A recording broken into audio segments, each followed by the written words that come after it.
అయోధ్య రామ మందిర ప్రాణ ప్రతిష్టలో పాల్గొనేందుకు ఏలూరు జిల్లా నుంచి ముండూరు క్షేత్ర శ్రీ యజ్ఞవల్క్య రాజాశ్రమం పీఠాధిపతి శ్రీకృష్ణ చరణానంద స్వామీజీ అయోధ్యకు బయలుదేరి వెళ్లారు. జనవరి 22న ఆంధ్రప్రదేశ్ ప్రభుత్వం కూడా సెలవు దినంగా ప్రకటించాలని ఆయన అన్నారు. ఇక ప్రతి ఒక్క భారతీయుడు ఈ కార్యక్రమం ప్రత్యక్ష ప్రసారంగా వీక్షించాలని పిలుపునిచ్చారు. ఈ సత్కార్యాన్ని కొందరు రాజకీయంగా చూడడం తగదు అంటున్న శ్రీకృష్ణ చరణానంద భారతి స్వామీజీతో మా ప్రతినిధి భార్గవ్ ఫేస్ టు ఫేస్.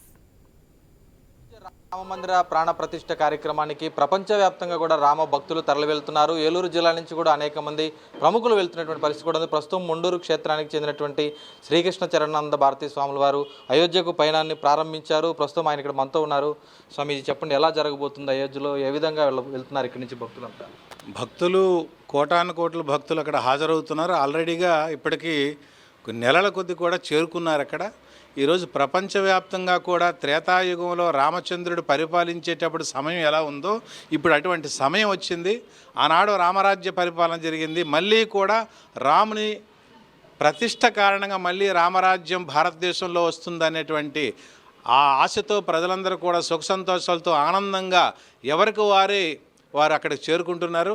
ఇది ఏ ఒక్కరికి సంబంధించినటువంటి విషయం కాదు, ఇది రాజకీయ విషయం అసలే కాదు. ఎందుకంటే రాజకీయాలు మాట్లాడడానికి దేవాలయం తాలూకా న్యాయ పోరాటం జరిగి 500 సంవత్సరాలు అయింది. అప్పటికి రాజకీయ పార్టీలు లేవు, భారతదేశానికి స్వతంత్రమే లేదు. అటువంటి రాముని తీసుకొచ్చి రాజకీయం అంటున్నారు అంటే అది వాళ్ళకి నిజంగా చెప్పాలి అంటే పునరాలోచన చేసుకోవాలి. అటువంటి వ్యాఖ్యలు చేయకూడదు.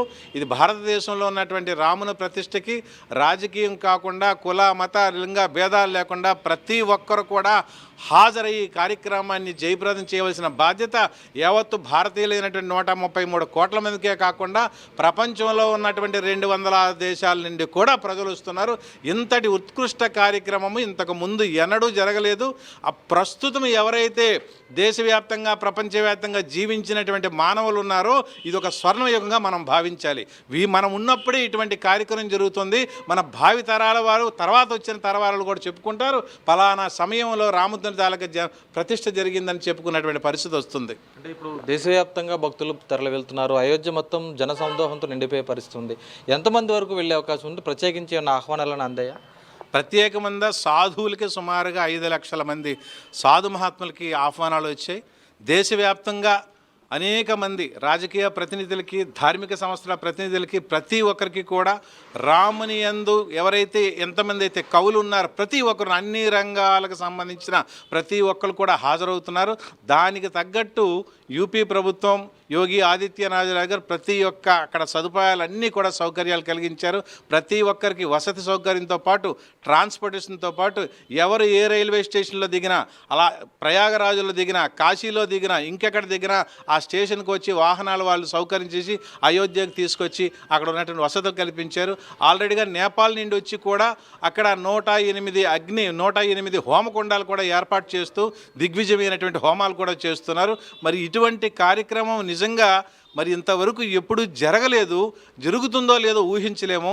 ఇంతటి ఉత్కృష్ట కార్యక్రమానికి యావత్ భారతీయులందరూ కూడా రాలేని వారు మాత్రం వారి ప్రసార మాధ్యాలతో తిలకించి వారి జీవితాన్ని తిలకిస్తూ పునీతులు కావాలని మేము కోరుకుంటున్నాం. అనేక రాష్ట్రాల్లో 22వ తేదీ ఈ కార్యక్రమాన్ని వీక్షించేందుకు సెలవులు ప్రకటించడం జరిగింది. ఏపీ ప్రభుత్వం ఇంకా ప్రకటించలేదు. మీరేమన్నా వినతి ఇవ్వదలుచుకున్నారు? మేము రాష్ట్ర ముఖ్యమంత్రి వర్యులు శ్రీ జగన్మోహన్ రెడ్డి గారికి విజ్ఞప్తి చేశాము, మళ్ళీ మేము చేస్తున్నాము.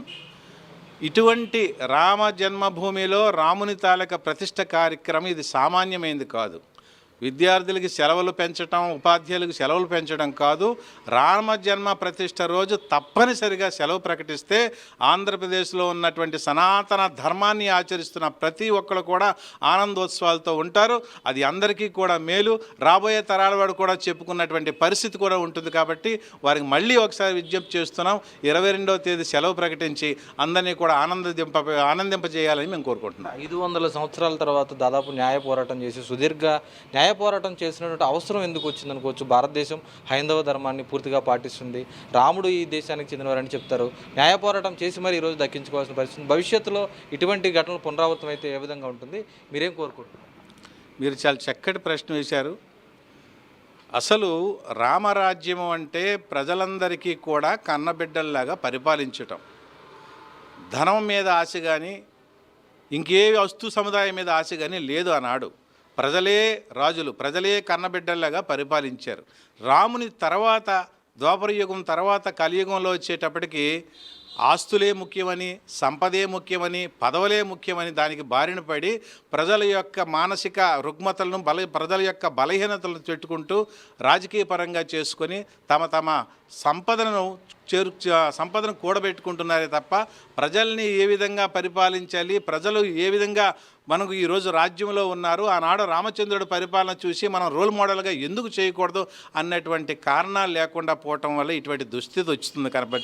కాబట్టి రానున్న రోజుల్లో ఏ విధంగా అయితే ఈరోజు భారతదేశంలో ఒక కారణ జన్ముడు, ఒక యోగి నరేంద్ర మోడీ గారి ఆధ్వర్యంలో ఈ కార్యక్రమం జరుగుతుంది అంటే వారు కూడా బ్రహ్మచారి. వారు 24 గంటల ప్రజల హితాలకు యోగక్షేమమే తప్ప వారి కోసం ఆలోచించింది ఏమీ లేదు. ఎందుకంటే వారికి ఈ సంపద అశాశ్వతమైంది, ఈరోజు ఉంటుంది, ఈరోజు రేపు ఉండదు, అసలు మానవ శరీరమే శాశ్వతమైనది కాదు అనేటువంటి ఆలోచించే ప్రతి నాయకుడు కూడా ప్రజలకి కన్నబిడ్డల్లాగా పరిపాలిస్తారు. అటువంటి కారణాలు, అటువంటి ఆశయాలు లేనటువంటి వాళ్ళే ఈరోజు ఈ దుష్కార్యాలకే పాల్పడుతున్నారు. స్వామీజీ, అది చూస్తున్నాం కదా, ఈరోజు అయోధ్య రామ మందిరానికి కూడా అందరూ తరలి వెళ్తున్నారు. ఖచ్చితంగా అక్కడికి రాలేనటువంటి వారు కూడా ప్రసార మాధ్యమాల ద్వారా వీక్షించేందుకు రాష్ట్ర ప్రభుత్వం కూడా ఆ రోజు సెలవు దినంగా ప్రకటించాలి. మరోవైపు ఈరోజు రామ జన్మభూమి ప్రాంతానికి అయోధ్యలో ఉన్నటువంటి